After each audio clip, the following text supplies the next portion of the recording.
It's Travel Michigan. I'm Dave Lorenz, along with Michelle Banache. And Michelle, we're headed to the water. We are, which we love. We are headed to Bay City, and we're talking with Shirley Roberts, who's the event coordinator for the Tall Ship Celebration, which is sailing into Bay City July 12th through the 14th. So, Shirley, welcome to the show.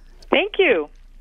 And the Tall Ship Celebration has been to Bay City before, but it's been a little while, correct? That's correct. Bay City has been fortunate to host the Tall Ship Fleet. This will be the fifth time. We've hosted it before in 2001, 2003, 2006, and 2010. And so talk about, when we say tall ships, what are we talking about? You are talking about really large, majestic sailing vessels that we used to see on the Great Lakes. In fact, we used to build many of them in the Great Lakes hundreds of years ago. And these are ships that are no longer the workhorses of the economy as they used to be, but they are now more traditionally used for sail training vessels or to provide environmental education programs. And they're certainly huge tourist attractions because they're just magnetic. They're so magnificent.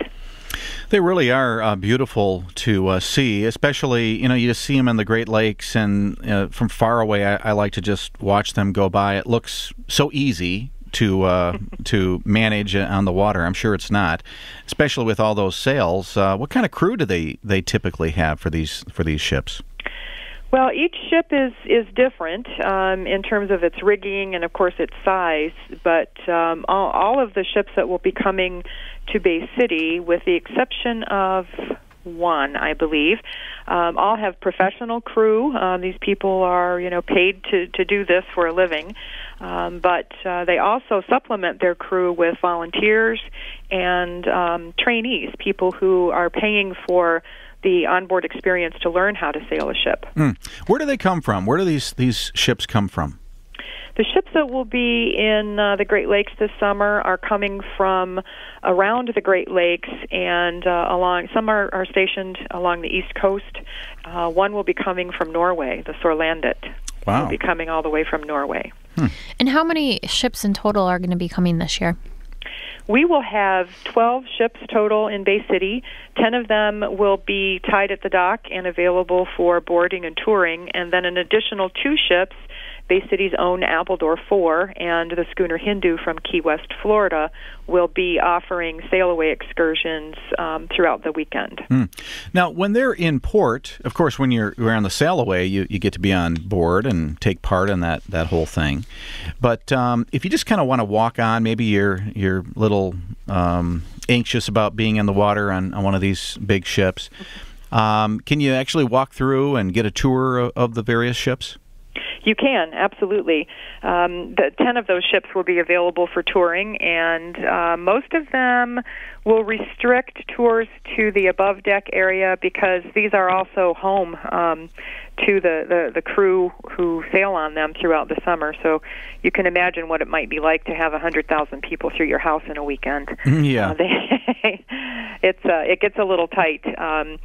But we offer a souvenir passport, which is a boarding pass and allows our guests to tour each of those ships one time during the course of the weekend.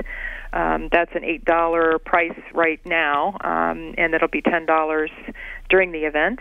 And that would be in addition to an $8 ticket that gets people into the festival itself. So you can come to the festival and enjoy all of the other experiences we have to offer, lots of art and music, and you can also get aboard the ships if you like. You have an event happening in the evening, or maybe both evenings, but it has to do with a couple of my favorite things, including beer and I believe music. That's correct. Talk about that a little bit. For the first time in 2013, we are offering an evening activity called Ballads and Brews, and we are taking advantage of international maritime musicians we recruit and have always recruited to be part of our festival. They generally play for us only during the day, and then they take off in the evening and go do other things. But this year we're capturing those folks and putting them to work for us at the Ballads and Brews location. But we will have musicians from Belgium, the Netherlands, Ireland, Poland, and, of course, other exotic communities communities in the U.S., but we'll also be featuring Michigan craft brewed beers and wines. Oh, very cool. So when does this all happen? The ships arrive in Bay City on Thursday, July 11th. Our festival opens at noon, and the ships are expected to start arriving at the downtown festival location at about 2 p.m. It'll take us until about 5 or 6 to get them all in and tied up. And then Friday morning at 10 a.m., July 12th, the festival kicks off for boarding and touring and all of the other activities available through 5 p.m., and the same 10 to 5 schedule is true for Saturday and Sunday as well. So as they're arriving on the 11th, is this all like en masse, or are they coming in whenever they come in? Is there like a parade, so to speak? We coordinate with the Coast Guard, and to ask the ships to muster at a particular point in the Saginaw Bay, and then they are released in flights. I believe we're going to have 4 flights of 3 ships each. So it will take it will be a parade, if you will, throughout the course of the afternoon to get them all into downtown Bay City. Wow. That's fun. Now, you mentioned excursions. What are those opportunities, and what's the approximate cost? Both the Appledore 4 and the Schooner Hindu are offering 3-hour sailing trips throughout the course of the weekend. They begin as early as 9 a.m., and I believe the last trip in the evening is probably a 7 to 10 experience.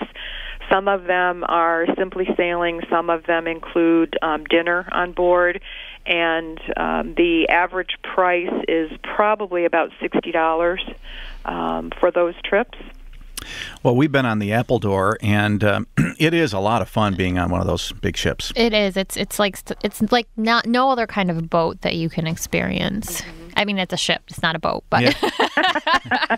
It's really fun. So let's see. So it all starts the 11th, goes through the 14th. It's in Bay City. Pretty obvious where the ships are going to tie up. It's very obvious.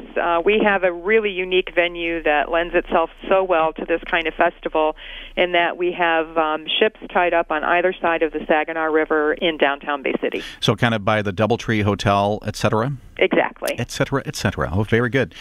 Okay, the Tall Ship Celebration coming up the 11th through the 14th in Bay City, and it looks like it's going to be a good time. For more information, just go to tallshipcelebration.com. We'd like to thank Shirley Roberts, event coordinator, producer of the Tall Ship Celebration, coming up very soon. That's going to be fun. Hope you have an opportunity to get out there and enjoy that. And among the many events that you have to choose from, that's certainly one of the good ones. Of course, we have so many things happening, especially in the summertime in Michigan, that you might want to be aware of, that you should do a little searching at Michigan.org and get a feeling for what's happening around the state. Quite often there's something literally happening, practically in my backyard, at least, not literally, figuratively, happening in my backyard that I'm not even aware of until I go to Michigan.org and do a search on the events section. You can find a lot of really great information there, and there's a way to actually filter it down, maybe just by community. So, for instance, if you wanted to find out what's happening in Bay City, you go to our events section at Michigan.org, you click on the city of your choice, those dates, and then you find out what's happening maybe that weekend or that few days that you have available. So recommend you check that out. And it's worth noting you can also filter by kind of topic. So if you are looking for a festival specifically, you can find out the festivals and get rid of all of the other That's right. things. Yeah, I always forget about that because I just look at everything when I do that. And very popular sections. So check that out at Michigan.org. And while you do that, make sure to sign up for your chance to win that pace car from the Pure Michigan 400. You can sign up right now. It doesn't cost a thing, so do that. And then also go to the My Coke Rewards section at Michigan.org. This weekend, you still have an opportunity to win a trip to Traverse City, and then starting on Monday, you'll have a chance to win a trip to Grand Rapids. So check that out right now through the My Coke Rewards section at Michigan.org. We're going to find out a new way to travel and to see wineries around the state. That's coming up next right here on Travel Michigan, where your trip begins at Michigan.org.